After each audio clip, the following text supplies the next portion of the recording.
Paper was once as valuable as gold in medieval times. People wanted tobacco, sugar, and so many other commodities. Yet everything we once thought we knew about the world might turn out to be completely wrong. The 1950s in Britain brought unprecedented prosperity. We'd never had it so good, as the saying went. This decade marked the start of a new Elizabethan era. It was also the first time Britain began to look recognizably modern.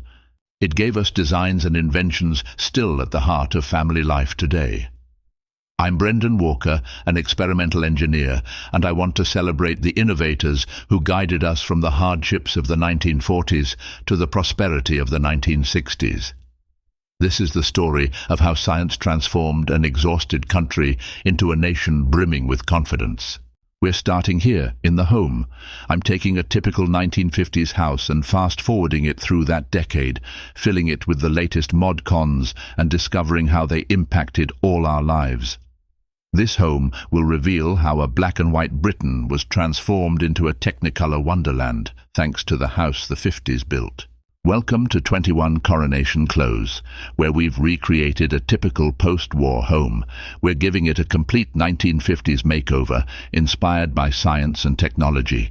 We begin with the engine room of the house, the kitchen. This is what our kitchen, and millions like it across Britain, looked like on January 1st, 1950. Over here is a simple freestanding sink. Across from it stands the larder for keeping food fresh, or at least freshish. Nearby sits a mangle for doing the laundry. In 1950, a young woman starting married life would have inherited more or less the same kitchen her grandmother had. Yet in just 10 short years, it would be transformed into a multicolored vision of the future, packed with the latest modern conveniences and changing British family life forever. So, what happened? To find out, I must return to the start of the decade. As a man of the 1950s, I'd have barely set foot in the kitchen, so I've invited around my neighbors from the local Women's Institute. Who better to tell me what really went on here? "How much time did you spend in the kitchen?" I ask. "A lot," they reply. "Everything was made from scratch, often with ingredients grown in the garden. You took it as normal because that was life," they say. The kitchen in 1950 had no hot running water, just a kettle. The larder was a small space where meat, milk, jam and pickles were stored. Without refrigeration, you shopped for fresh food every day. Cooking, cleaning, washing, this was all consuming. In 1950, money was tight and rationing continued. After the chaos of war, Britain craved the stability of family life. During the war, many women had done men's work, but now they returned to the expected role of dutiful housewife, mother, and homemaker. Keeping children fed and healthy felt like a full-time job in itself. Housework dominated women's lives. A government survey, mass observation, estimated they worked a 75-hour domestic week. The toughest jobs happened right here in the kitchen, but what made the kitchen so exhausting? In 1952, the year Queen Elizabeth II ascended the throne, scientists at Cornell University set out to answer that question with a groundbreaking experiment.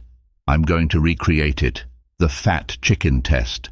By measuring my breath with a large bag strapped to my back, I can determine how much energy I'm using as I perform basic kitchen tasks. In just 15 minutes, I've used about 75 calories, the same as an aerobics class. Cornell's 1950s experiments led scientists to realize that the kitchen's layout was hopelessly inefficient. Workstations were the wrong height and too far apart. Women walked miles each week within their own kitchens, burning twice as many calories as needed. The solution: a fitted, ergonomic kitchen. Goodbye haphazard units.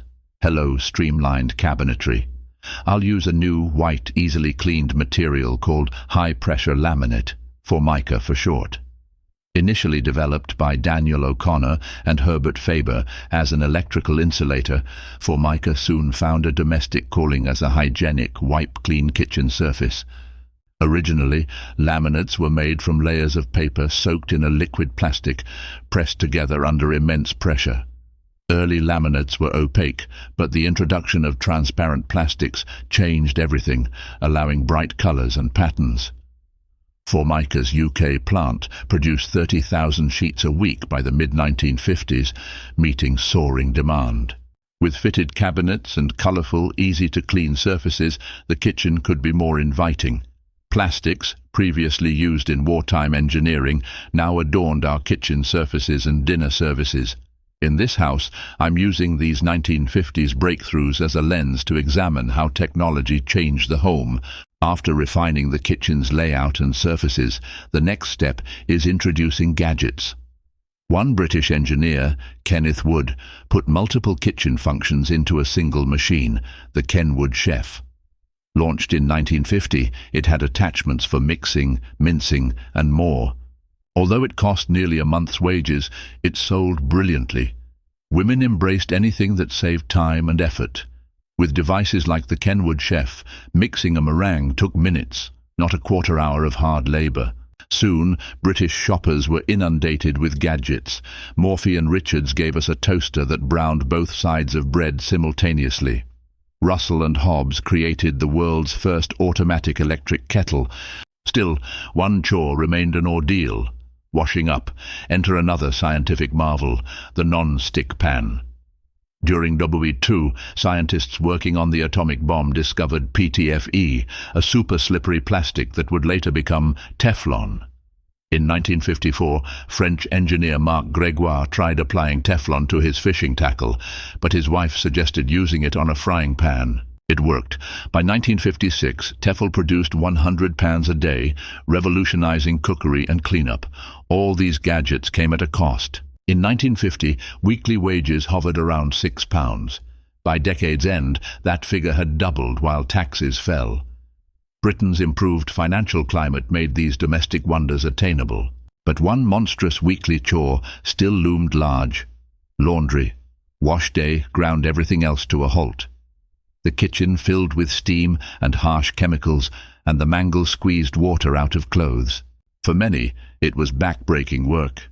Meeting neighbor Sheila, I learned that washing by hand was tough, especially with children at home. Then came the twin-tub washing machine, the Rolls-Royce of the kitchen. It cost as much as a small car, but if you could afford it, it liberated you from the drudgery of wash day. Thanks to gambling wins or careful saving, many families found ways to buy one. Suddenly, clothes could be boiled, washed, and spin-dried in one place, granting women precious free time. Yet the old larder still forced women to shop daily for fresh food. Milk soured quickly, meat spoiled, and vegetables wilted. Then came the refrigerator.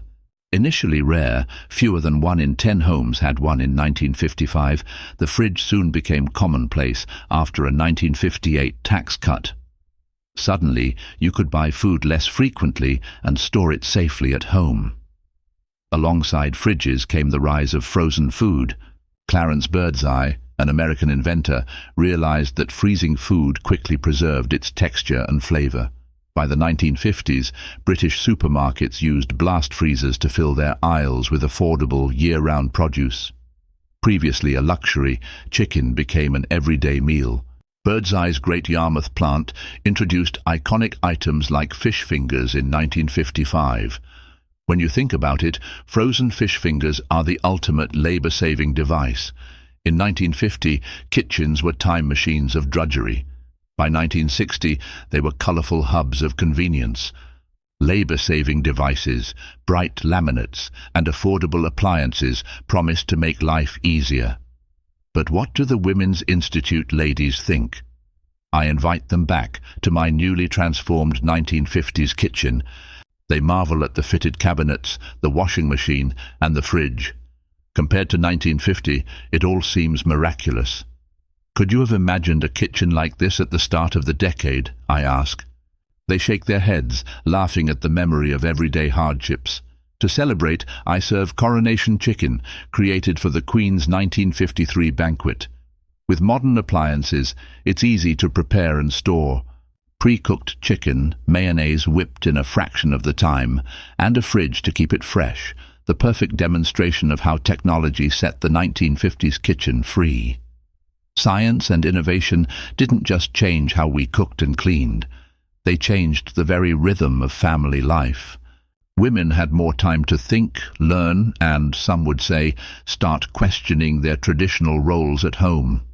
By the time the 1960s arrived, all these new conveniences planted the idea that a woman's place might not be confined to the kitchen.